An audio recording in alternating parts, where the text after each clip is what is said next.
Islam. Oh, fortunate one, paradise must be won. Paradise must be won each day and each night, through darkness and through light. Assalamualaikum warahmatullahi wabarakatuh. May Allah's peace, blessing, and mercy be upon us all. Ameen. Dear brothers and sisters in Islam, welcome to Islam for All. Now we have been learning about Islam from the day when we are able to learn. When we have reached a certain age that we can understand this deen, Alhamdulillah, today we are going to remind every one of us as fellow Muslims that Islam is based on three foundations. Number one, 6 articles of faith. Number two, 5 pillars of Islam. And number three is 1 ihsan. Now the foundation of this deen, this religion, is based on three. Remember, I repeat. Number one is the 6 articles of faith, Arkanul Iman. Number two is the 5 pillars of Islam, Arkanul Islam.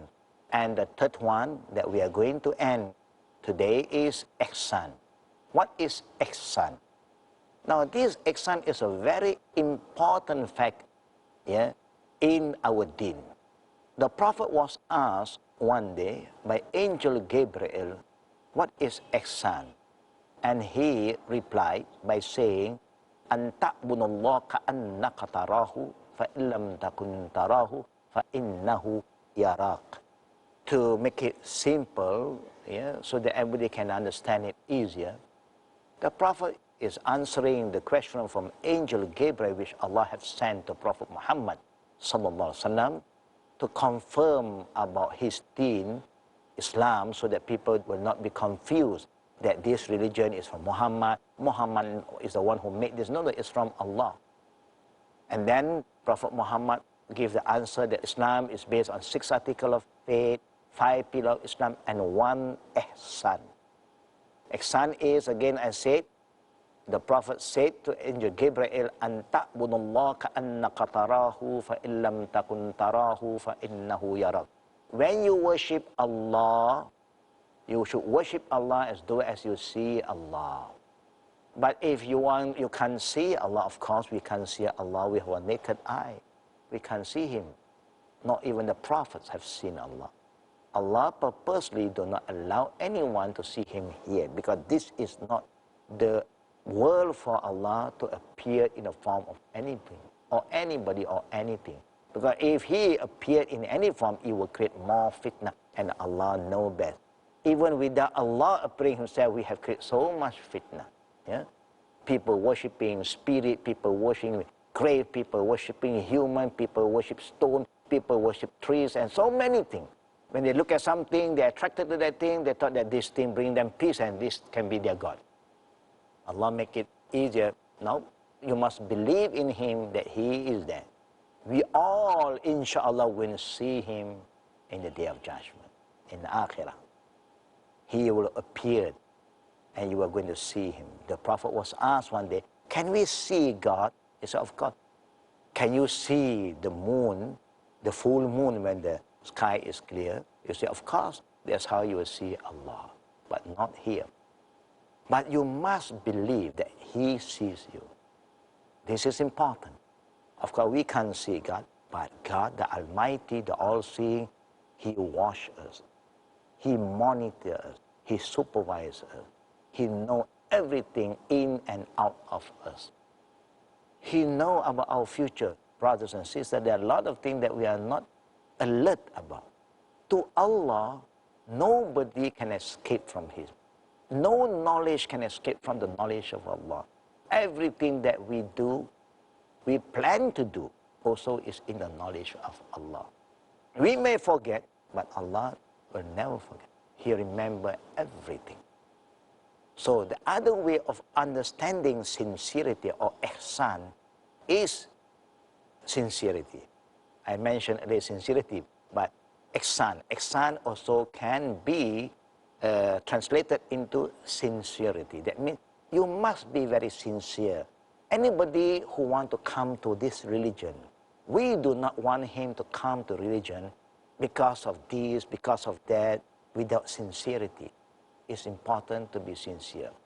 Now, when I'm talking about sincerity, it's not for us to judge. Of course, you have no right to ask a person, why do you want to become a Muslim? Do you want to become Muslim because of A, B, C, D? No, no, no. We have no right to question them then. But our duty is just explain to them the beauty of this religion, about the 6 articles of faith, the 5 pillars of Islam.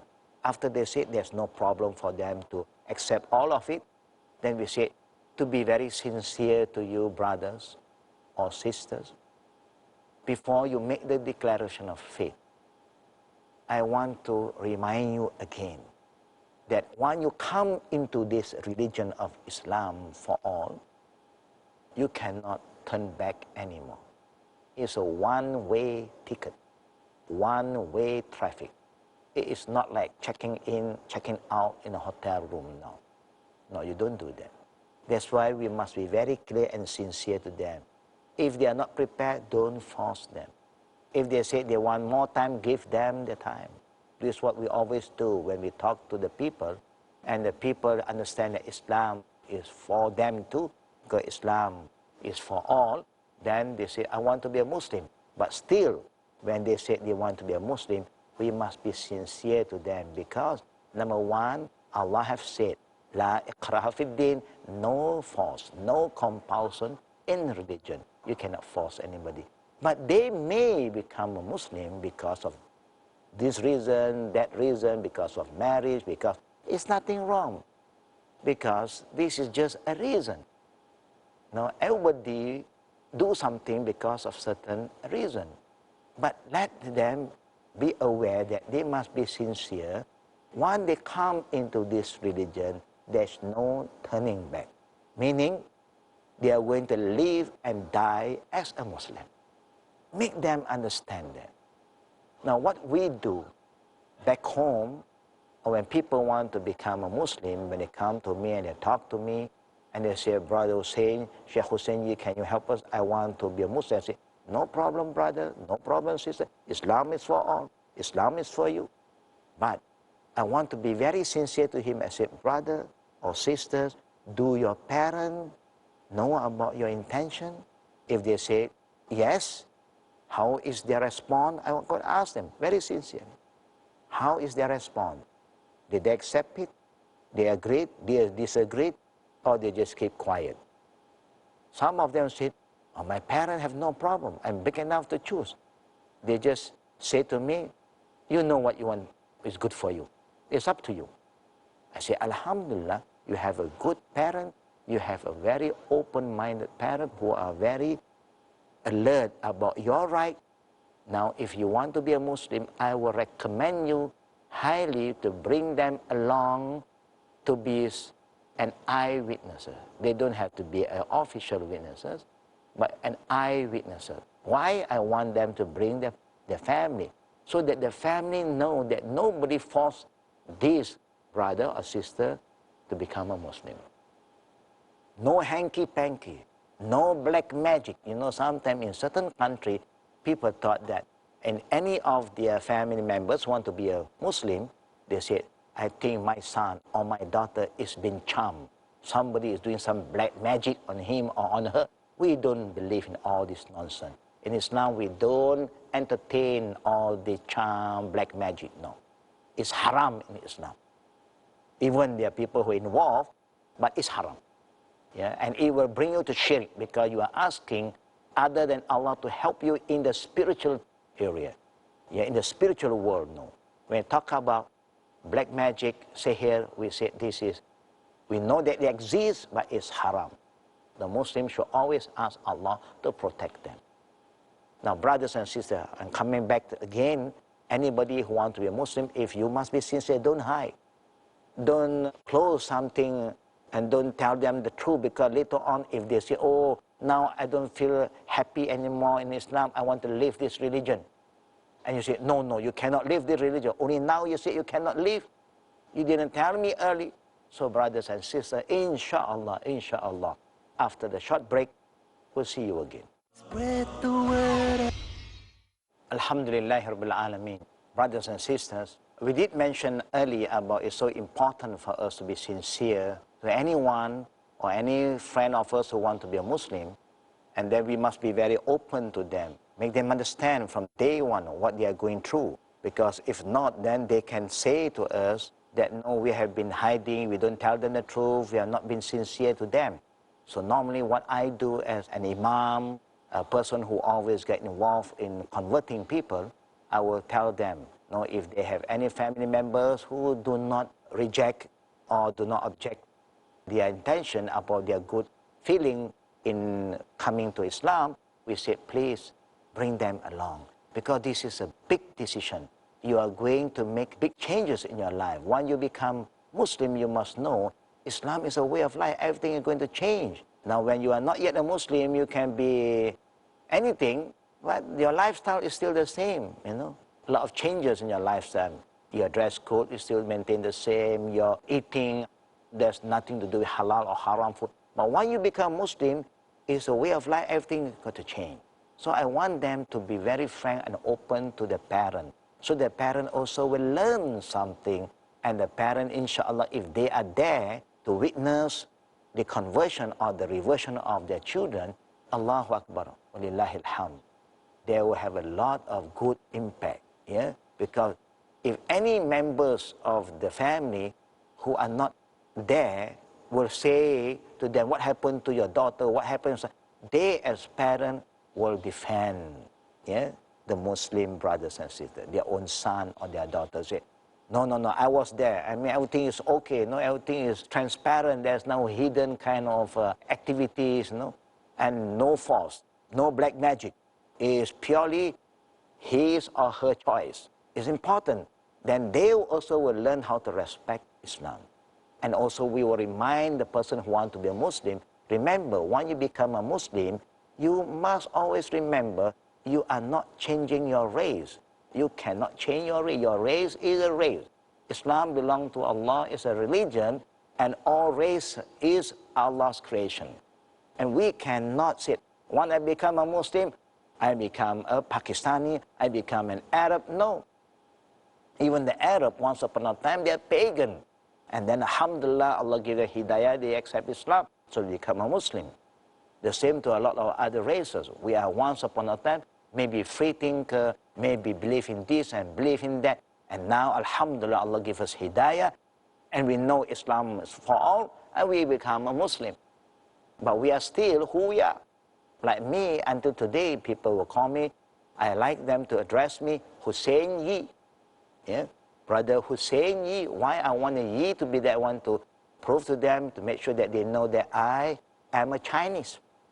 Because Allah is the one who created a Chinese. Allah is the one who created an Indian or an Arab. Everybody is Allah's creation. To make them understand that there's nothing here to do with race. I am still Chinese, only my religion, Islam. And Islam for all. This is good. It's important to make it very clear to them. And also make them understand that even you are Muslim now, your mother, your father, your family is still your family. You must honor them, respect them in a matter that do not contradict with your aqidah. Anytime if they will call you to do something against Allah's religion, to do something that is haram, to do something that is shirk, after you say, Mom, Dad, I'm sorry, I can't do this because it's against my belief. But anything that they want you to do that is not against Islam, it is also our duty to serve them, respect them, care for them, help them. Now, this is our duty. Islam is not here to cut off the relationship at all, but Islam is here to strengthen, to save everybody. A lot of people don't understand. When they become Muslims, they say, oh, I have nothing to do with my family, who are not yet Muslim. They are not Muslim. They are kuffar, finish. No. They're still your family. Even Prophet Muhammad still day and night call his family. Invite them back to Islam, because Islam is for all. Any culture, if they are Chinese or Indian, they still have their own culture. Any of their culture that do not contradict with the teaching of Islam, let them carry on with their culture. Because Islam is rich with culture, any culture, because Allah created every race, every tribe is part of Allah's creation. Allah said, وَجَعَلْنَاكُمْ شُعُوبًا وَقَبَائِلًا. Is He, Allah, who make us into nation and tribe. Is He, Allah, who make us speak in different language. وَمِنْ آيَاتِهِ وَاخْتِلَافِ أَلْسِنَتِكُمْ وَأَلْوَانِكُمْ, Allah said. The sign of Allah, power of Allah is now He makes sure that we speak different language. And also Allah make us in different color. It's part of Allah's creation. So we must say, okay, if you are Chinese, maintain your Chinese language. No problem. You love Chinese food, carry on with the Chinese food as long as it is halal. Alhamdulillah, see how rich Islam is. Islam is rich with culture, language, and value. But we must understand first, if we Muslims also are confused about our religion, we thought that Islam, everything Islam must look Arabic. No, not necessary. Arab also is another culture. If any culture that do not contradict, we can choose and pick, and we can be part of that. I mean, we can entertain it, no problem. Example, if a person become a Muslim, one day he wants to dress like an Arab, welcome. As long as it's not against Islam, as long as you cover your aura. One day he wants to dress like a Chinese Cheongsam, welcome. One day he wants to dress like the Indian stuff, as long as it covers the aura. What is important? It covers your aura. One day you want to eat with your hand, alhamdulillah. As long as you use your right hand. One day you want to eat with a spoon, yallah. One day you want to eat with a chopstick, alhamdulillah, welcome. As long as you are eating halal food, there's nothing wrong. You cannot say, no. When you become Muslim, everything by hand, bare hand. Who said that? And somebody say, not only hand, you must use three finger. Who said that? Example, brothers and sisters, we must not mess up this beautiful religion of Allah. That is for all of us. Islam is for all. So once you understand that Islam is a universal religion, the Islamic value is universal, is for all race, on all nation and all tribe, then alhamdulillah, we can live like a big family. We are no more stranger to each other anymore. There's no casta system in Islam. The young must respect the elders must love the young one. The rich must help the poor must be sincere and also be honest. And the power of sincerity, brothers and sisters, Allahu Akbar, walillahi alhamd. You know, the only power weapon that we have with us that can protect us from the shaitan, that can save us from being misled by the devil, is the power of ikhlas, the power of sincerity. To the extent our number one enemy is Lucifer, shaitan, is the evil. Now he declared to Allah, he said to Allah, only with your permission, O Allah, I will mislead all mankind.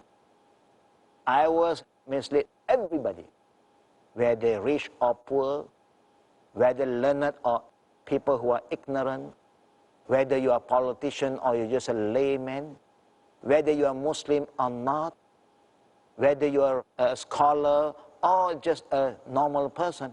Shaitan said to Allah, he make it very clear that he have no power to mislead anybody except with Allah's permission. And he make it very clear that he cannot mislead people who are sincere in their heart. Of course, when we talk about sincerity, talk about the heart. It's not talking about lips. Our mouth can say anything, but what is in your heart that counts. So that's why the Prophet said, "Innamal a'malu binniyat wa innamal likulli imri'in ma nawa." Remember that every deed that you do is based on your intention, and the reward from Allah, whether Allah accept or not, also is based on your intention. And Allah said again, فَمَا يَعْمَلْ مِثْقَالَ ذَرَّةٍ خَيْرًا يَرَهُ وَمَا يَعْمَلْ مِثْقَالَ ذَرَّةٍ شَرًّا يَرَهُ. Remember, in the day of judgment, everybody will be gathered by Allah. And before Allah make the final judgment, there is a scale of Allah, mizan.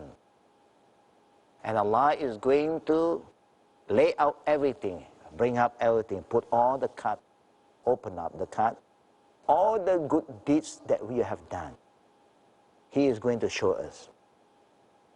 Every single bad deed, even as small as an atom, He is going to show you, to show us that there is nothing that we have been doing on this earth that Allah do not know.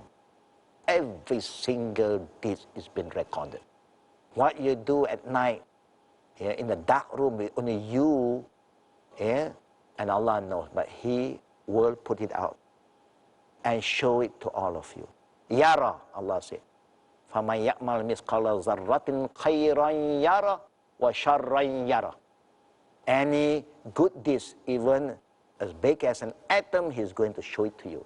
He said, Yara, Yara, you will see it. But Allah is not saying that I'm going to value it. No, no, no. He didn't say, I'm going to value it. He said, you will see your good deeds and you will also see your bad deeds. Now, after Allah showed us the good deeds, Allah will not just accept the good deeds as good until He look into our intention. Why do you do this? You remember the famous hadith that the Prophet mentioned one day, that in the day of judgment, there are three groups of people that Allah will summon them here before all of us. One of them is a rich man. Allah will going to ask him, what do you do with the wealth that I given you in this way? So, oh, I've been donating here and there. I build mosques, I help the poor, I feed the needy, and so on. We are going to tell Allah that we have done so many good things with the money we have. And Allah will ask you, why do you do that? Which, for your sake, oh Allah, for your sake, oh Allah. Allah said, Kazabt, you are a liar. You have done that. Of course, I know you donate so much here, you build a mosque, you build a school, but you didn't do it sincerely for me. Your heart is not for Allah. It's to show to the public, I'm a rich man, I'm a good man. And the public have award you with this award, that award. The public have acknowledged you. Enough, nothing from me. And then He'll throw that guy into hell.